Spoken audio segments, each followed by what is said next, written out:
20 number में देखो क्या करा है।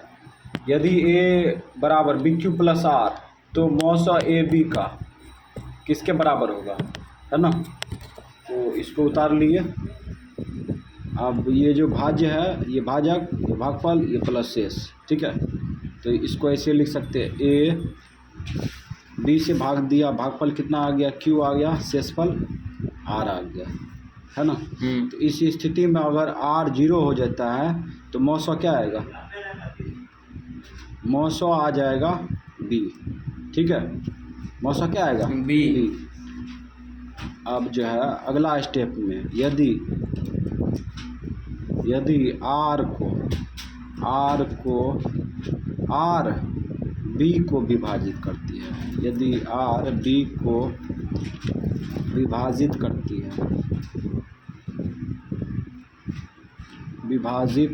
है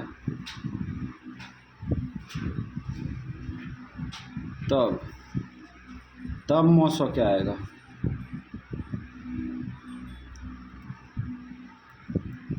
देखो। अब जो है आर जो है बी को विभाजित करेगी, है ना। मान चलो एक्स बार में कट कर दिया तो यहाँ पे आर एक्स हो गया, कट गया, तो शेषफल क्या आएगा, 0 आएगा, शेषफल 0 आएगा। तो इस स्थिति में मौसा क्या आएगा, आर आएगा। तो मौसा निकल गया, मौसा 2 है, एगो बी आया, एगो कमा आर आया, आंसर। ये ऑप्शन ये नंबर में। 21 नंबर में कह रहा है, 21 नंबर में कह रहा है यूक्लिड विभाजन एल्गोरिथ्म 2 धनात्मक पूर्णांकों के निम्न में से किसे परिकलित करने की तकनीक है ना। तो यूक्लिड विभाजन जो तकनीक है वह 2 पूर्णांकों का एचसीएफ निकालने का क्या है, तकनीक है। तो यहाँ पे एचसीएफ को क्या लिख सकते हैं, मौसा। ऑप्शन है 21 का ऑप्शन है बी, आंसर। 22 नंबर में देखते हैं। 22 नंबर में है यदि दो संख्या का मौसा 15 है, ठीक है। 2 संख्या का मौसा 15 दिया है, उसके बाद लौसा 30 है, तो संख्याओं का गुणनफल होगा। तो हम लोग सूत्र जानते हैं, पहली संख्या गुना दूसरी संख्या बराबर क्या होता है, एचसीएफ, यानी मौसा गुना लौसा। तो पहली संख्या ने दिया यानी दूसरी संख्या दिया है, मौसा दिया है 15 और लौसा दिया है 30 रख देंगे। अब दोनों का गुणनफल आ जाएगा दोनों साइड में, 15 तिया 45, 450, आंसर। ये ऑप्शन मैच किया, ए नंबर आंसर हो गया। 23 नंबर में कह रहा है प्रत्येक धनात्मक संपूर्णांक के लिए निम्नलिखित में कौन सत्य है, ठीक है। समपूर्णांक देना चाहिए, तो यहाँ पे ऑप्शन में n का मान रखेंगे, जो समपूर्णांक देगा वही आंसर होगा, जो विषम पूर्णांक देगा वो आंसर नहीं होगा। तो इसमें चेक करो, n का मान 1 लेते हैं, 2 का 2, 2 1 3, समपूर्णांक दे रहा है, नहीं दे रहा है, ये विषम पूर्णांक दे रहा है, ठीक है। अब आगे चेक करेंगे, इसमें रखो 1, 2 का 2 समपूर्णांक दे रहा है, 2 रखो, 2 दूना 4, ये भी समपूर्णांक दे रहा है। यानी कि कुछ भी इसमें उठा के रखते हैं प्राकृत संख्या n का मान, तो ये सम संख्या दे रहा है। तो ऑप्शन क्या होगा, बी नंबर, ऑप्शन बी हो गया आंसर, 2n। उसके बाद 24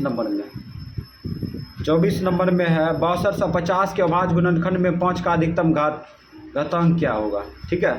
6250 है, 5 का घात पूछ रहा है, तो इसको फैक्टर कर लेंगे, 5 कटेगा, 5 का 5, 5 दूना 10, 5 25, 0, फिर 5 काटो, 5 दूना 10, 5 25, 0, फिर 5 कटेगा, 5 25, 0, फिर 5 से 5 का 5, 0, 5 दूना 10, फिर 2 कटेगा, 2 का 2, तो 6250 बराबर आ गया 5 का घात 5 गुना दो घात 1, ठीक है।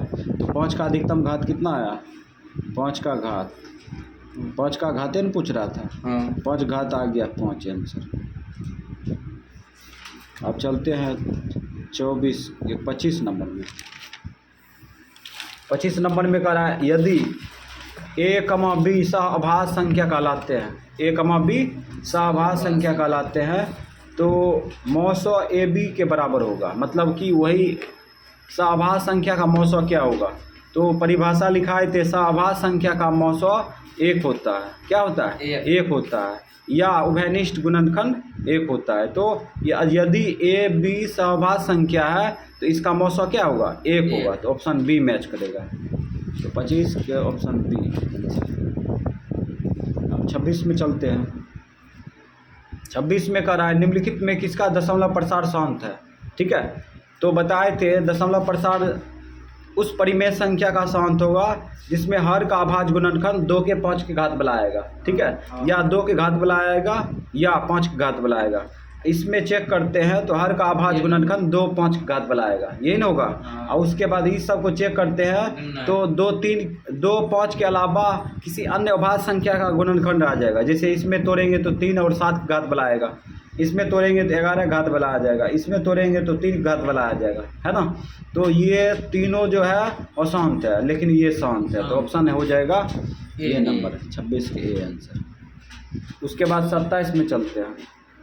27 में देखो ये पूर्णांक दिया है, पूर्णांक नहीं, ये संख्या है 11.236564, ठीक है।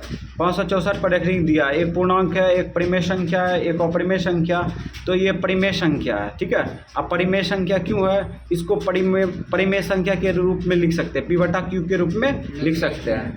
तो इसको परिमेय संख्या के रूप में पहले लिखते हैं। 23.564 और इस पर रेखिंग है तो 11 प्लस, इसको प्लस बना देंगे, ठीक है। दशमलव को प्लस समझेंगे और 23.564 लिख दिए। क्या वो रेखिंग नहीं है? 2 को घटा देंगे। अब क्या वो रेखिंग है? 3 गो पर 3 को 9 बैठा देंगे। क्या वो रेखिंग नहीं है? 2 0 बैठा देंगे, ठीक है। अब इसको सॉल्व करेंगे तो P/Q के रूप में आएगा ना। तो ये परिमेय संख्या है ना। क्या है? परिमेय संख्या। तो ऑप्शन बी नंबर आंसर हो गया, ठीक है। अब चलते हैं 28 नंबर। 28 नंबर में देखो ये दशमलव प्रसार दिया है वास्तविक संख्या का, है ना। तो यहाँ पे देखते हैं तो 1 में वृद्धि हो रहा है ना।